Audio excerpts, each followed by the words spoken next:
toutes et à tous pour la première de l'émission Dénonce ton juge. Nous voici à Place de l'Opéra. Nous allons rejoindre le groupe, le collectif, le SIAP, avec Hilda, Malonda, Nadia et toutes autres personnes qui sont là présentes pour dénoncer les corruptions, les injustices, les abus sur les mineurs et le manque de travail de notre justice, que ce soit le corps policier, sécurité, médical, que ce soit les juges.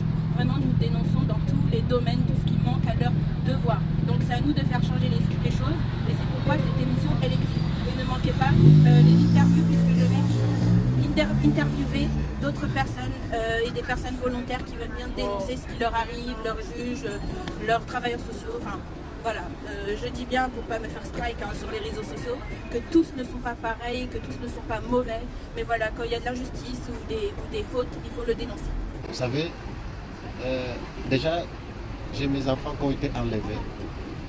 Certaines personnes disent que les enfants ont été placés, mais nos enfants ont été pris et placés dans les locaux inconnus, sans aucun contact avec les parents, sans aucune audience d'ailleurs, je précise.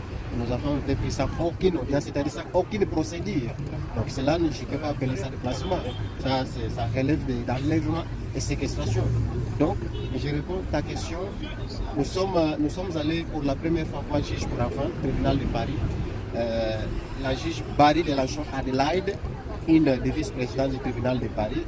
Cette juge, normalement, elle doit être arrêtée immédiatement pour manifester en tout cas un comportement purement complice dans les groupes de gangsters, de crimes en bande organisée en France. Je ne sais pas si elle continue à siéger au tribunal de Paris, en tout cas, je ne sais pas. C'est que cette juge a participé individuellement dans les réseaux, dans la souffrance de mes enfants, mais aussi dans la souffrance de M. Malonda et la mère de mes enfants. C'est-à-dire sont les Cristiano Ronaldo des réseaux criminels, c'est le trafic des sacrifices d'enfants. Vous savez, nous savons que Cristiano Ronaldo et Messi sont des grands joueurs. Oui. Et lorsqu'il y a un match sans la présence de Cristiano Ronaldo, on peut dire que le match est pratiquement mort.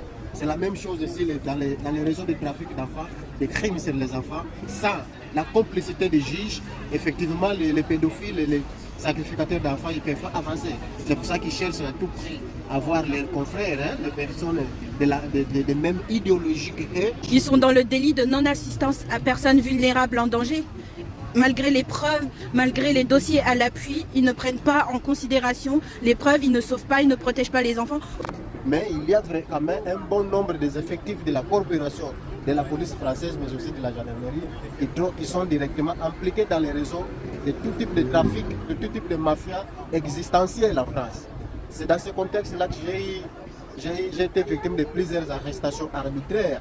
Depuis que je commence à dénoncer ces enlèvements de mes enfants, j'ai déjà été victime de 5 arrestations arbitraires, 5 fois. Alors que vous avez commis aucun délit, aucun crime.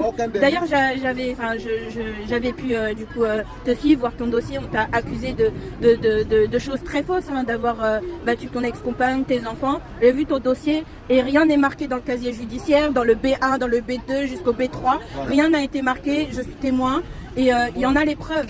On l'a accusé d'avoir été violent. Voilà les recours qu'ils ont, les calomnies, des manipulations, des faux en écriture de faux.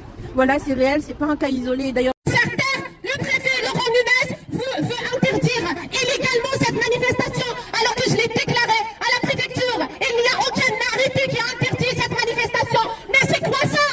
Mais c'est quoi ça? de la dictature. Plus que la dictature.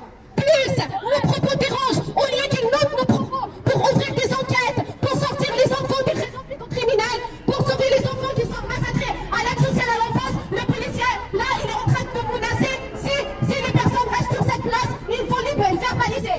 Nous sommes en France. Nous sommes en France. Manifester est un droit fondamental. Et vous voyez, c'est déjà très compliqué d'être là. Donc par pitié, ne répondez à aucune provocation qu'on va vous envoyer. Parce que toute la journée, on va nous envoyer des mange-merdes. D'accord? Donc voilà, donc on explique encore ce qui se passe. Cette manifestation, elle a été déclarée. Nous n'avons pas reçu de retour de la préfecture. Sur le site de la préfecture, il n'y a pas marqué que cette manifestation est interdite. De facto, dans le droit constitutionnel, du moment qu'on déclare une manifestation, elle est légale. Sachez quand même que moi, en tant que gilet jaune, nous avons souvent été emmerdés par la préfecture là-dessus. Il y a eu des recours qui a été fait au tribunal administratif et toutes les verbalisations et tout ce qui avait été fait par la préfecture a sauté. Le tribunal administratif nous a donné raison. Là, ça Un juge qui mettait sa fille dans un site plutôt pornographique. Il a eu ils veulent vraiment nous interdire de manifester. On est dans un pays de droit, on dénonce des injustices. Donc devant vous, vous avez des mamans et des papas qui sont là pour récupérer leurs enfants. Donc c'est vrai que la police doit faire son travail et ne pas embêter les mamans qui aiment leurs enfants et qui souhaitent leur bonheur et qui ne condamnent pas les pédocriminels. Donc s'il vous plaît, à chacun son rôle et à chacun sa place. D'autre part, je voudrais vous faire un appel pour ce lundi 10 mars par rapport au programme EBAS. Parce que, oui, à d'Enfer-Rochereau, pour que les parents protègent les enfants contre cette éducation à la vie relationnelle et sexuelle. L'éducation nationale doit éduquer, non, instruire les enfants, leur apprendre l'histoire, la géographie, la science, plein de belles choses, des matières nobles. Mais c'est Jack Lang qui avait signé à l'époque. Il est co-auteur. Donc vous voyez, c'est quelque chose qui est là depuis des années et des années. Donc c'est aux parents, aux grands-parents, aux frères, aux sœurs, aux oncles et aux tantes de protéger les plus faibles, les enfants. Merci de votre présence et tous ensemble le lundi pour cette action. Et aujourd'hui, nous sommes là autour d'Inda et de tous ces papas et de ces mamans qui ont besoin d'aide et de soutien.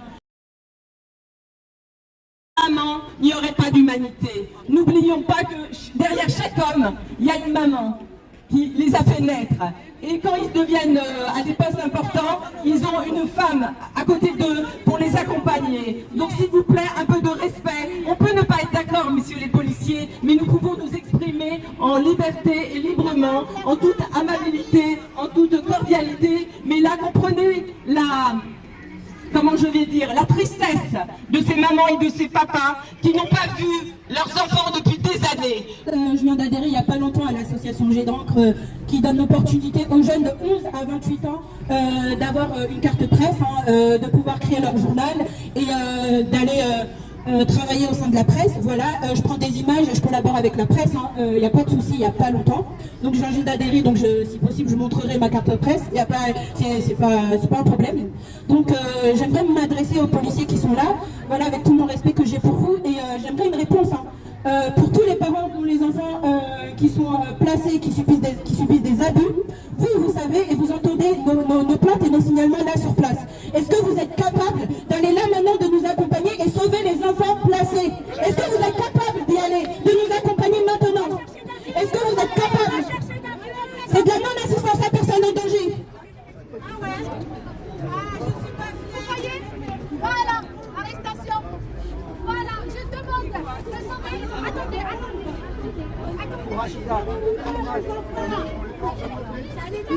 Ah, on a dit une vérité qui dérange. Ils ne répondent pas à la question. Au lieu de sauver nos enfants qui sont en danger, on va embarquer une maman qui n'a rien fait. C'est pas nous les dangereux, c'est pas nous. Je veux juste prendre la plaque d'immatriculation du véhicule. La plaque d'immatriculation du véhicule. Seule fille ou vous avez... J'ai deux filles, Mira et Maya. Alors ces deux filles ont été enlevées depuis là, ça va faire 13 ans du coup là, le 14 mars. Et donc je lance un appel à ceux qui ont la compétence de pouvoir pirater, infiltrer les réseaux.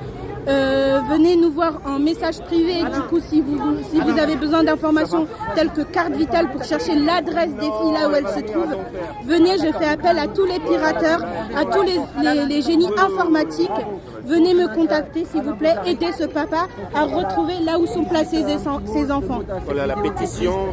Voilà la pétition.